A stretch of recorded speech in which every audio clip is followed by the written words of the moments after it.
Well, once again there, guys, Brian here, the 3 Topics Gamer, here to give you another episode of my weekly Q&A titled People's Questions, right answers, series of questions that have been sent to me over the past week. For this particular episode, we actually got quite a lot of questions in the comments section, and actually maybe even a few new people, I believe. Yeah, definitely. So, again, I want to thank everybody for sending your questions. I really appreciate it. And before I start answering you guys' questions, just remember, like always, if you do happen to enjoy this little Q&A video by the end, do not forget to like, subscribe, and be sure to share this video so you can help grow my channel. So, starting with the first question, your last name's a little bit difficult, but I'll give it my best. But you go by RENN, GURSKI, and I do believe you are new, so welcome. And you want to know, hey Brian, what would you consider to be your favorite RPG outside of Final Fantasy? That's a difficult one because it would be between two. It's either Persona or Ni no Kuni, Wrath of the White Witch. I think I'm leaning a little bit more towards Persona because I would say Persona 5 Royal is without question my favorite JRPG of all time, without question. But Ni no Kuni was able to revive my love of the genre. So yeah, I think I would kind of lean a little bit more towards Persona. But yeah, Ni no Kuni is definitely a number 3 spot for sure. Absolutely. So if you haven't played out either of those games, you guys are really missing out. Next question comes from the Batman of Neo Gotham. You want to know, why is that you're not a fan of the first-person perspective of Resident Evil 7 and 8? Because I don't think Resident Evil 7, or I don't think Resident Evil should be played as a first-person shooter. I mean, it's that simple. I mean, you go from going to like a lot third-person point of view to an over-the-shoulder to a first-person shooter, and I just think that makes it completely out of place. I mean, the whole concept of this, they try to make it more immersive, but I think that what they've done with 7 and 8 feels completely detached from what we've seen from the previous numeric installments.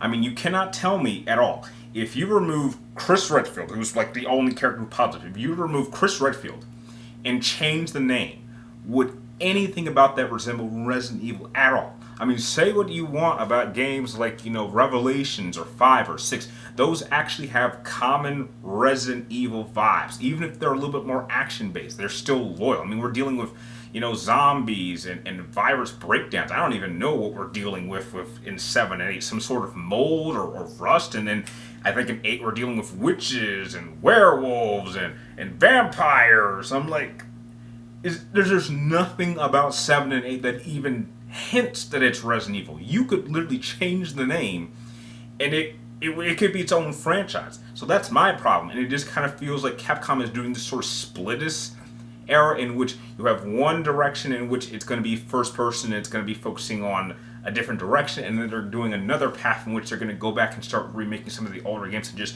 updating them for modern audiences. And I think that's just kind of a weird decision. I mean, I don't know if they're still going to go through their plans to try to remake 4, which if they did, I would really suggest that they remake Code Veronica first, then go to 4, but even though I still think 4 is a perfect game and it doesn't need to be changed at all, I still play it now. But yeah, that's my issue with 7 and 8. Not only do I not think the first-person point of view works, because it's not very immersive for me. One, this whole pure horror stuff just doesn't work. It feels very disconnected to the rest of the franchise, and nothing about it even hints that it's Resident Evil. I mean, that is really my biggest issue I have with those two games. They just do not feel like Resident Evil at all. So that's my issue with that. Next question comes from SERNA. You want to know, what are my thoughts on Red Dead Redemption games and its DLCs? I am not a fan of Red Dead Redemption or any of the Red Dead Redemption games. I think I spent like an hour playing one of them and then I got bored and I just didn't want to play it again. It's kind of similar to something like the first Assassin's Creed game. I played it for like an hour, got bored of it, stopped playing, and then just had no interest. The only difference being is that I actually went back to Assassin's Creed with Assassin's Creed 2 and then became an instant fan of the franchise. Now that I've looked at the most recent Red Dead Redemption game, just from what I've been told and what I've seen, it just looks like it's a game that would just take way too long to actually get into the game itself, and I just don't have that kind of time. It reminds me of another game that tried to pull that off, and yeah, I just don't feel like giving something like that another go. Next question comes from Brady Burke. You want to know, which lightsaber form do I think is the most effective in a duel? Okay, that's very, very cryptic.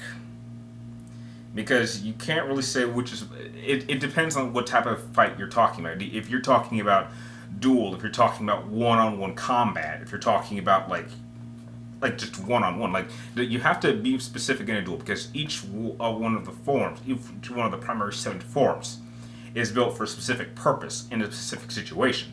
So, just going off your question, if you're talking about strictly a one-on-one duel, then obviously the most effective one would be, say, Form 2 Makashi, or Makashi as some people call it, because that form was specifically designed for one-on-one lightsaber combat. But you could also say that 5 is also an effective one too, because it adopts the blade aspect of Makashi from Form 2 by adding a defensive element from Form 3 and just kind of mixes them two to make a counter-offense type of fighting form that is built for lightsaber combat. So again, if you're talking about strictly a one-on-one duel, you would go with either 2 or 5. But again, those two forms would be very, very bad in multiple different scenarios. So again, it very much depends on the scenario that you find yourself in, and that's how people would decide what forms that they would like to study for. Next question comes from Super Samus Zach. You want to know what is a movie that you like but everyone else hates? I don't know if a lot of people hate this film. I know one of my favorite actors, I believe he might have hated this film. But I guess like a guilty pleasure of mine is Wild Wild West. But I don't know if people hate it. I mean, I know it bombed in the box office back in the 90s. And I think Will Smith may not like it, but I personally love that movie. I mean, I just watched it just like last week at work, and I had a damn good time for that film. I know all the lines. There's nothing about that film that doesn't work for me. Everything about it works, and I would watch that anytime and have a damn good time with it. I don't care if Will Smith doesn't like it at all. I enjoyed it as a kid. I enjoyed it as a teenager. I will still enjoy it and love it as an adult. So I think that's the only movie I can think of that maybe some people hate, but overall I like it. Next question comes from another new person, so welcome, and you go by the name of The White November Sorrow. That is a very interesting name. Wonder how you came up with that. And you want to know, how do I feel towards representation in games? Is there too much focus or not enough when it comes to race, gender, etc.? I don't really know about representation in games because that's not something I've ever focused on. I'm not the kind. I don't really feel like, as a black person, I don't feel neglected because there aren't. I mean, there's plenty of black characters. It's when I hate forced representation. Like I'll tell you this story right now. It's kind of similar, but I'm like, with this whole pushing of representation things, my question is, where are the limits? How far do we go? What are the rules? Now, some of you guys might not know this, but apparently there was some sort of historical series that was released not too long ago that had a portrayal of Anne Boleyn. Now, for those of you that don't know, Anne Boleyn was actually the wife of King Henry VIII, who was the first one that he executed. And apparently this version was played by a black woman. Now, that kind of race switching does not work because it's trying to be historically accurate, and that kind of race bending does not work. I find that flat out disrespectful.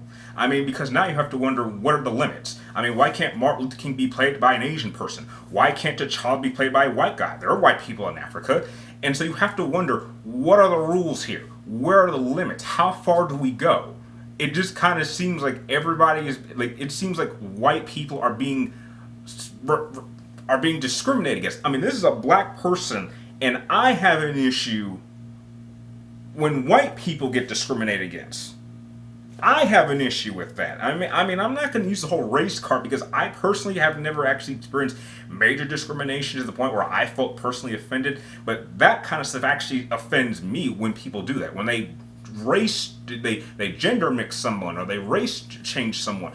That instead of doing that, why not just create your own new character and build them up?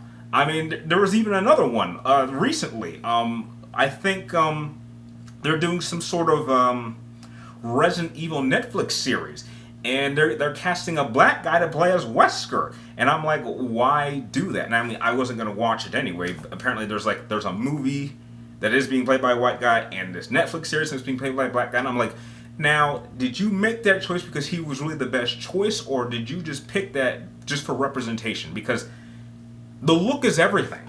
I mean, when I look at that, I'm not going to think Wesker. And it's like, oh, Wesker's more than just a look. And it's like, that is not the case at all, because Wesker is supposed to be kind of a representation of Nazism.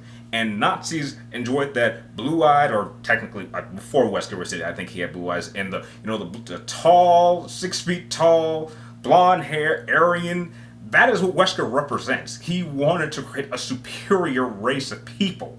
That is all he is about. So when you make him black, that just kind of makes me feel a little bit uncomfortable. So that type of representation, or just mixing, bothers me. Like, if you really want representation, just build new characters. There's no need to take established characters and then just gender switch them or race switch them. That kind of stuff upsets me, and I will have no part of it. So it would be the equivalent, like, if, I don't know, let's say how would you feel if we take, I don't know, if they took a character like RENN, who's my favorite Final Fantasy character of all time. Let's say they remake 10. God, I hope that happens. God, I hope I die before they even think about doing something like that. And they decide to make him, I don't know, Asian.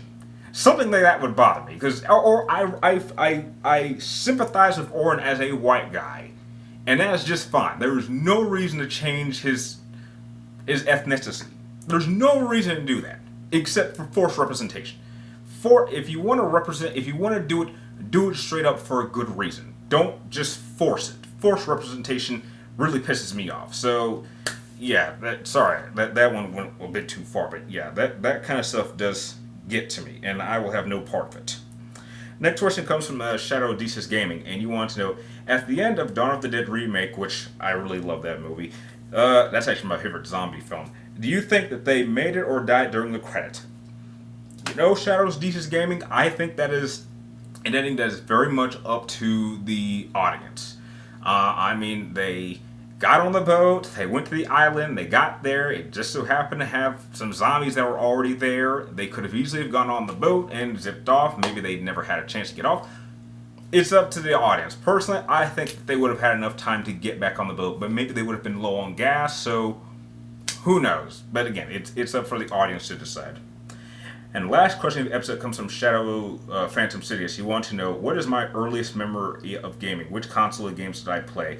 My earliest memories of gaming was me playing on the original Game Boy. That really big gray one that you couldn't fit in your pockets if you were a kid. And the very first video game that I ever played was Super Mario Land.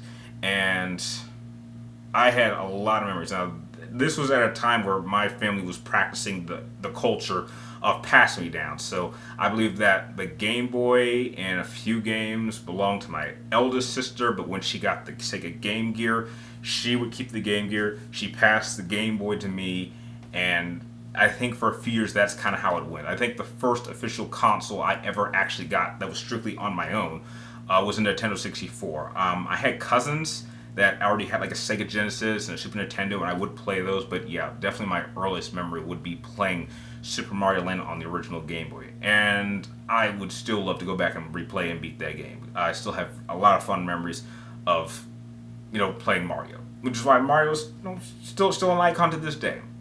And that about does it for this episode of People's Questions. This was a very extensive episode with a lot of great questions. Again, I want to thank all of you guys for sending in your questions. If you guys have any more questions you'd like me to answer in next week's episode on Friday, make sure you type them in the comments down below. And you guys know the rules about how you can increase your odds of having them answered in the video instead of in the comments down below. And like always, thank you guys for watching. You're awesome, and I will see you next Friday.